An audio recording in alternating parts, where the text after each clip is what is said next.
சங்கு சக்கரம் கையில் தரித்த சக்கர நாளைக்கு சங்கையில்லாத அசுராடை கொன்ற சாமுண்டி தேவிக்கு ஜெயமங்களம் நித்ய சுபமங்களம்.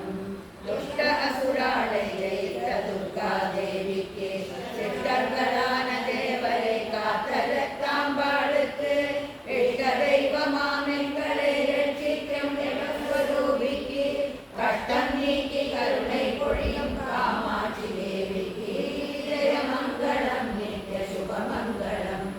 அஷ்டலோக பாக்கியம் அளிக்கும் ஆதிசக்திக்கு துஷ்ட பண்டாசுரனை வரைத்த ஸ்ரீலலிதைக்கு சகல தேவஸ்வரூபியான சக்தி கௌரிக்கு அகில லோகத்தை பரிபாலித்திடும் அம்பா தேவிக்கு ஜெயமங்களம் நித்ய சுபமங்களம். வாழ்க தேவி நாமம் வாழ்க மலையர் வாழ்கவே வாழ்க மானிடர் வாழ்க ஆவினம் பழமையாகவே பக்தருக்கருள் பொழியும் ஸ்ரீவரதேவி வாழ்கவே அத்தியந்த பக்தியுடனே படிக்கும் அன்பர் வாழ்கவே ஜெயமங்களம் நித்ய சுபமங்களம். ஜெயமங்களம் நித்ய சுபமங்களம்.